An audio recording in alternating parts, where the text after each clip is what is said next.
طالبان ایران ته سر نه ټیټوي، هغه کار یې ورسره وکړ چې جمهوریت کې نه و شوی ورسره. نور معلومات هم دلته وګورئ او چینل هم سبسکرایب کړئ.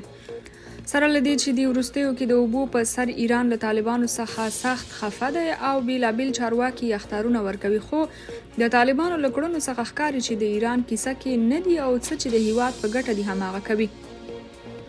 دا چې د جمهوریت په وخت کې به د تیلو قراردادونه د خاینو دولتي چارواکو سره و او د ایران مافیا کړیو سره به یې لاس یو کول او په لوړ قیمت به یې بې کیفیته تیل واردولو، خو اوس طالبانو د یاد خیانت مخنیوي لپاره ملا تړلې ده.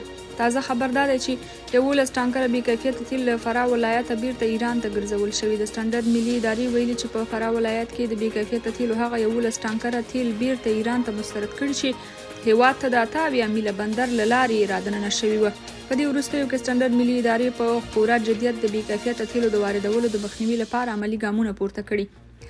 یا د ادارې له ټولو سوداګرو څخه غوښتنه کړې چې هیواد ته با کیفیته توکي وارد کړي، کنه نو له ورته قانوني چلند سره به مخ شي. د یادونې وړ ده چې یا د ادارې تر دې وړاندې هم هیواد ته د لسګونه ټانکره بې کیفیته نفتي توکو د واردېدو مخنیوی کړی دی. طالبان هم دا راز وایي چې هیڅ سوداګر ته به اجازه ورنکړي چې د ملت سره داسې لوی خیانت وکړي. عام افغانان بیا د طالبانو له یادې کړنې ملاتړ کوي او ورڅخه یې غوښتي چې د داسې خاینینو څیرې باید ملت ته رسوا شي ترڅو ټول یې وپیژني.